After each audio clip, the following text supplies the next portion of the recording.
All right. Thank you for your patience, everyone. All right, welcome back. The third and final time. We're Yes. here magically now. Technology's on our side. Yes.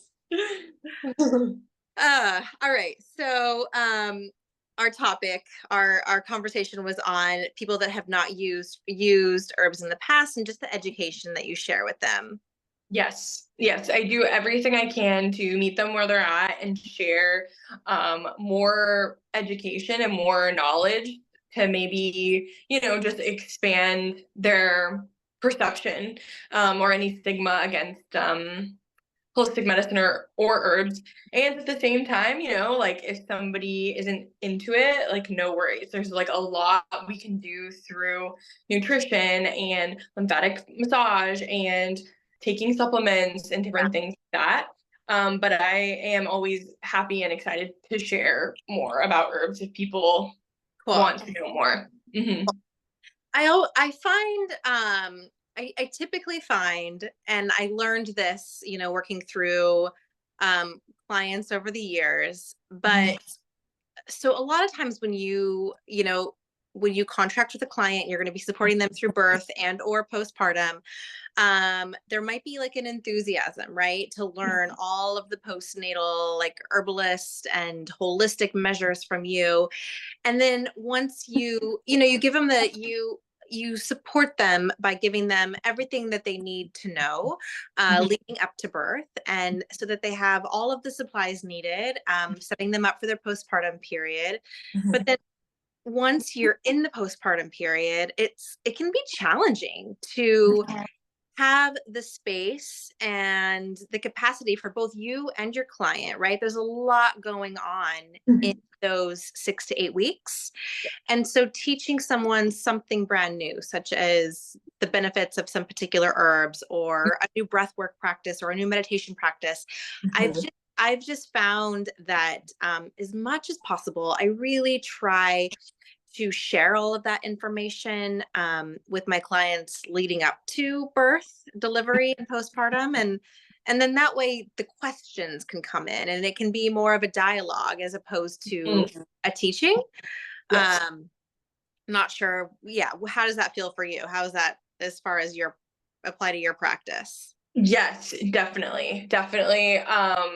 It's always a conversation. I also feel like because, this has really been like I've dedicated so many years of study to herbalism and being an herbalist. I think a lot of people seek me out for that at this point. Yeah. So I think like a lot of people who come to me are interested in that herbal medicine. So but I do know what you're talking about, especially like a couple years ago when I wasn't maybe it wasn't so integrated into my practice, and I was really trying to move in that direction. I have a couple people in my that come to mind where yeah, that was happening. And I think also, that is the greater skill set of a doula is just, Absolutely. space holding, also just like yeah, meeting people where they're at, providing yeah, like bite-sized education. Because like you said, postpartum people can't learn something new. They just had a baby. They're trying to like bond with their baby. Um, and then I'm also just like practicing non-judgment too. So if someone's just like, I don't believe in that, like I don't think Sure. it's real, I'm like, no worries, no worries at all. Like Yeah. let's do whatever I can to facilitate some healing that feels comfortable to you. Yeah, and also like on that note, I know this is true for all of the Ayurvedic measures, whether it's massage or breath work or lactation support.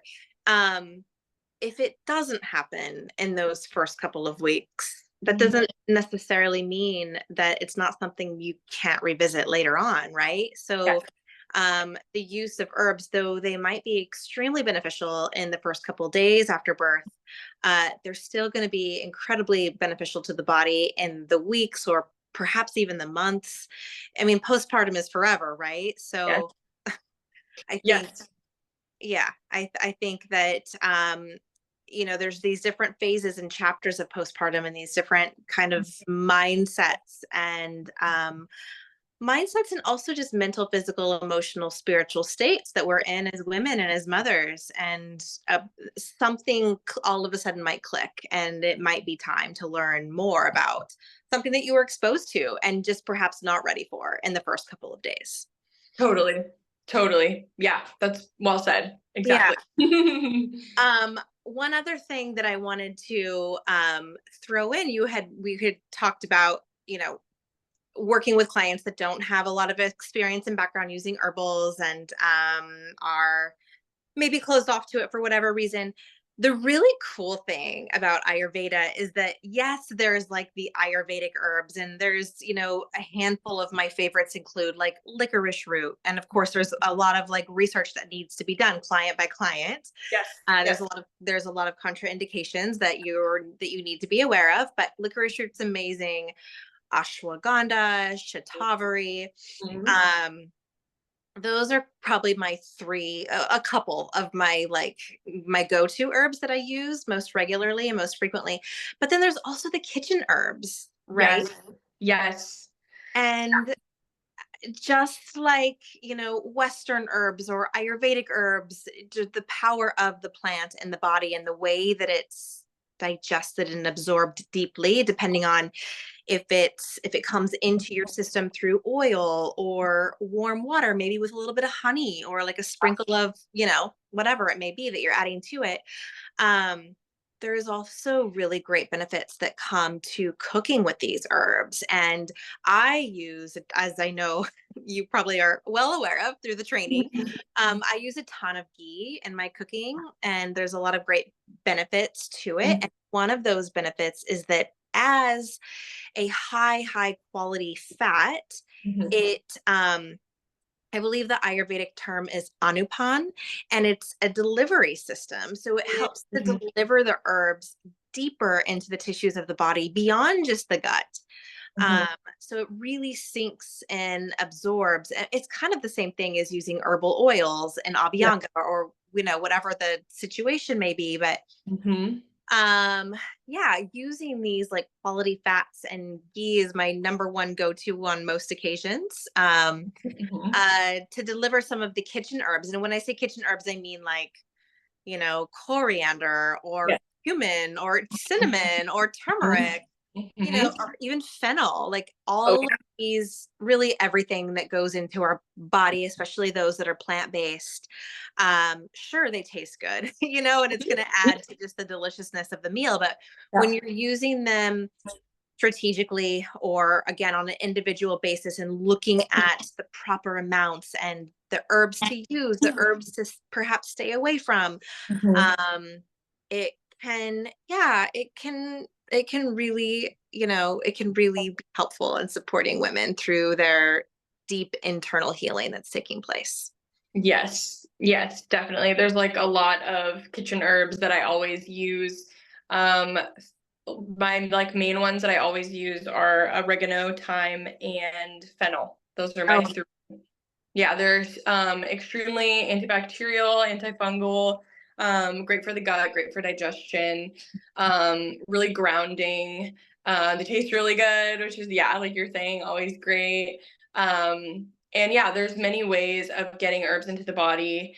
Like you said, through oil. Also, the mucous membrane is the quickest way to receive the medicine from herbs. So things like baths, or yoni steams, or if you have a cold and you put your face over steam and it touches your mucous membranes in your mouth and in your nose, that is like a direct line into your body.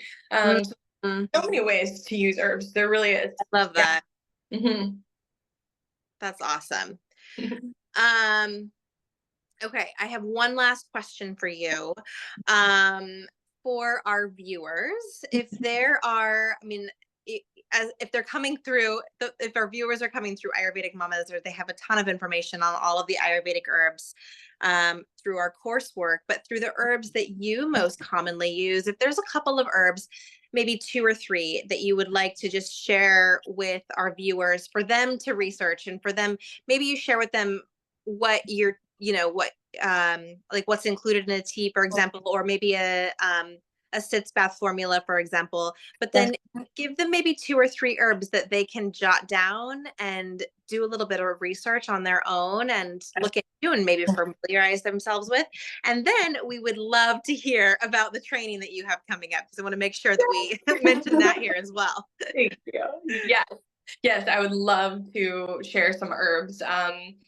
So 2 herbs that come to mind immediately is yellow dock and red clover.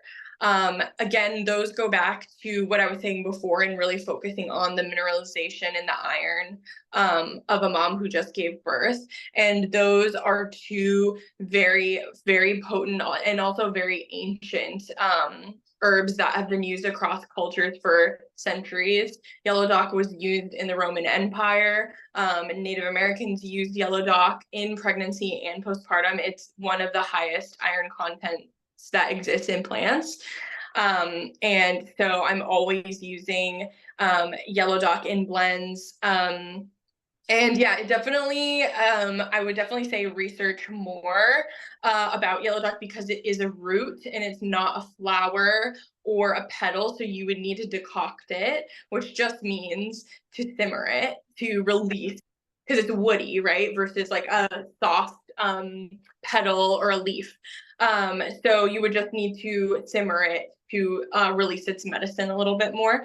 But yes, it's very powerful. It has virtually 0 contraindications. It's very safe. It's safe for all trimesters of pregnancy, immediately postpartum.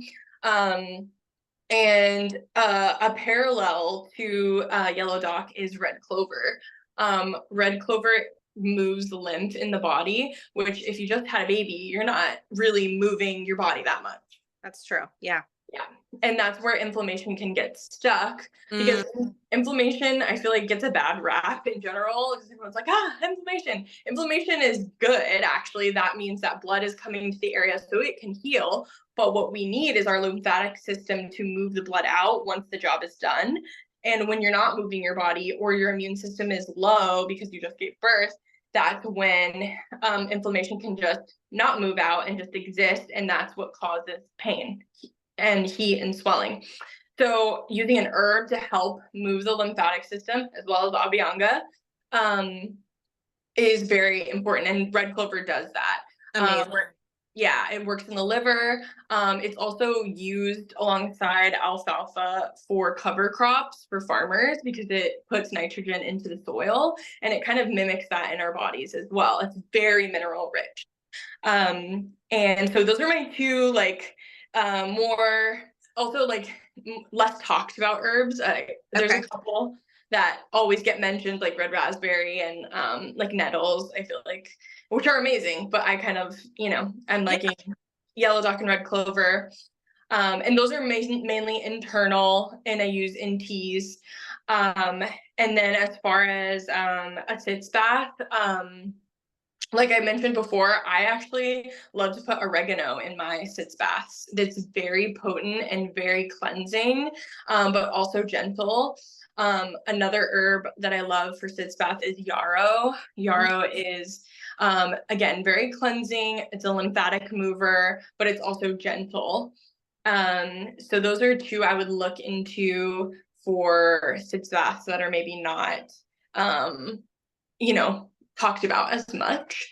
And yeah, and if you are interested in herbs and you do want to learn more, these herbs are actually mentioned in my course that's coming out on the 30th, which is Herbalism for Birth Workers. So this is just like a foundational education of herbalism, how to integrate it into your practice. And this is an in-depth learning. So it's a go at your own pace learning, but we're getting to the nitty-gritty. We're getting to the science, because I really want people to feel comfortable in their knowledge in using herbs, because I feel like that's where the power comes in. That's where the confidence comes in. And one of my teachers always says, herbs are for the people. Herbs are not for like fancy people or super smart people. Like, no, herbs are for everyone. And I feel like it's everyone's birthright to know this information. And it's a little bit, a lost art as we move away from traditional practices. So If it is something that you're interested in, the herbs I mentioned are included in the course. So it's something to check out if you'd like to learn more about Oh, herbs. I love that so much. And so it's all virtual, correct? It's all virtual. It's all go at your own pace. There's video lectures. There's also a handbook that includes remedies for symptoms in pregnancy, remedies for symptoms in postpartum, my actual recipes that I use, and herbal blends. And we talk about nutrition, we talk about safety, and then we go over each herb in depth so that you get a full education on 15 herbs that you can build your apothecary with. Yay. Yes. All right. So everyone that's listening in on this, definitely check out, even if you're tuning in and it's past September 30th, which you said was Yeah. date, right? Yes. I'm assuming it might be something that you'll have, later on in the future as well, or what'll that look like? Yes, great question. So it's a freestanding course, so you can purchase anytime. You can join anytime. Again, it's go at your own pace and video learning. So there isn't any dates or times that you need to be anywhere. I wanted to make this very accessible also for moms and people who are busy. So yes, it'll always exist on my website. And you could always reach out through social media or my website. I'll make sure that I share her website when I share this email through my newsletter and through our YouTube account. But mention it here, your website link. Sure. Yes, my website is Lauren Alicia Doula.com. Perfect. Yes. Perfect. Mm-hmm. Thank you so much for your time. My gosh, I'm so grateful. And it's so wonderful to just reconnect. Yeah. Put a FaceTime together. I love sharing with you and collaborating. So let's dream up some more that we can work out in the future. Let's do it. Let's do it. Thank you for having me. Thank you so much, Lauren. I'll be in touch and you'll see this email coming out. So thank you everyone that's tuning in. You know where to reach both of us. I'll make sure that our social media handles are linked here as well. So you can send us direct messages or emails or whatever's easiest for you. All right. Thank you. Have a good night, everybody.